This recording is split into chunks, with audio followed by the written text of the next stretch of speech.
27 పేజీలు.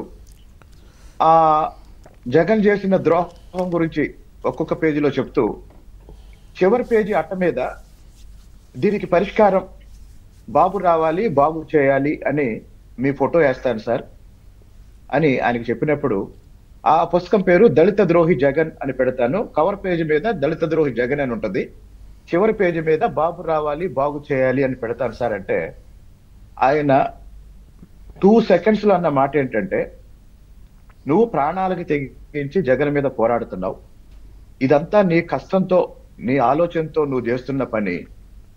నువ్వు చివరి పేజీ మీద నా ఫోటో వేస్తే వీడు చంద్రబాబు మనిషి అని నీ మీద ఒక ముద్రేస్తారు అంటే, నువ్వు సొంతగా కష్టపడి తెచ్చుకున్న నీ ఇమేజ్ మొత్తం ఒక్క దాంతో పోయిద్ది.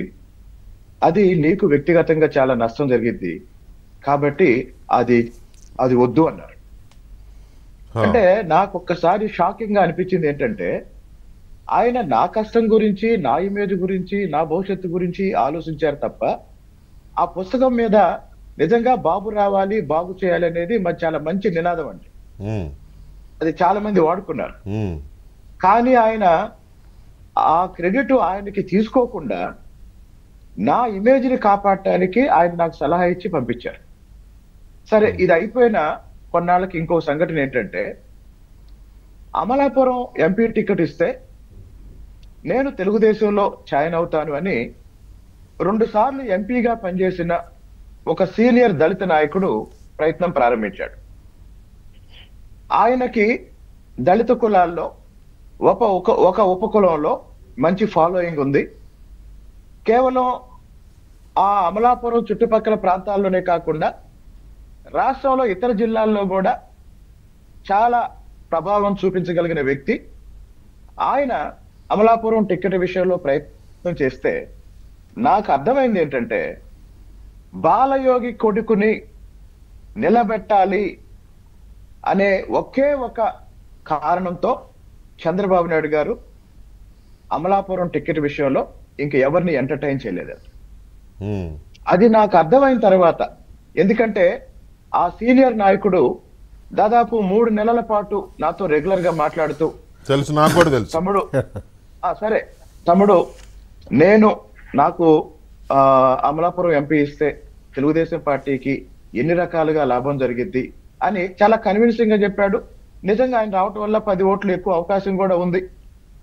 కానీ ఒకే ఒక పాయింట్ ఏంటంటే, బాలయోగి కొడుకుని నిలబెట్టాలి.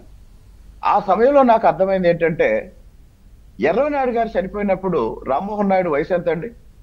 చాలా చిన్నవాడు. మరి రామ్మోహన్ నాయుడిని ఎంపీ చేసింది ఎవరు? ఆబ్వియస్లీ చంద్రబాబు నాయుడు. మళ్ళీ ఈ రోజు కేంద్రంలో మంత్రి పదవులు వస్తున్న సందర్భంలో చాలా మంది పెద్దవాళ్ళు ఉన్నా, లేకపోతే సామాజికంగాను ఆర్థికంగాను ఇంకా చాలా మంది ఉన్నా, రామ్మోహన్ నాయుడిని ఈ రోజు కేంద్ర మంత్రిని చేయటంలో నిర్ణయం ఎవరిదండి? అలాగే యనమల రామకృష్ణుడు గారు ఆయన యొక్క శాసనసభకు పోటీ చేయడం కన్నా ఒక సలహాదారుడిగా పాత్ర పోషిస్తే బాగుంటుంది అనుకున్న టైంలో ఆయన కూతుర్ని ఎమ్మెల్యే చేసింది ఎవరండి? అలాగే చాలా సన్నిహిత మిత్రుడు యూనివర్సిటీ డేస్ నుంచి ఆఖరికి అలిపిరి ప్రమాదంలో కూడా కారులో తనతో పాటు ఉన్న గోపాలకృష్ణారెడ్డి గారు చనిపోయారు. మరి ఆ గోపాలకృష్ణారెడ్డి గారు కొడుకు సుధీర్ని ఈ రోజు ఎమ్మెల్యే చేసింది ఎవరండి? అలాగే చాలా చిన్న వయసులోనే కొల్లు రవీంద్ర గారి మామయ్య నరసింహరావు గారు చనిపోయిన కొల్లు రవీందర్ని జిల్లా నాయకుడిని చేసి, శాసనసభ్యుడిని చేసి, మంత్రిని చేసింది ఎవరండి? అవును.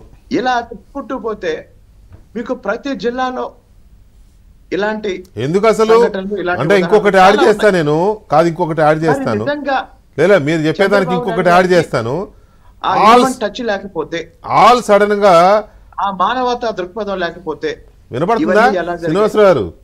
కాబట్టి ఇందాక శివశంకర్ గారు మాట్లాడారు, వైఎస్ కుటుంబం మాట తప్పదు మడమ తిప్పుడు అనేది ఒక రాజకీయ వ్యూహంలో భాగంగా సృష్టించబడ్డ నినాదం. అది పచ్చి అబద్ధం. రాజశేఖర రెడ్డి ఎంతమందికి ద్రోహం చేశాడు నేను ఒక 100 పేర్లు చెప్తా.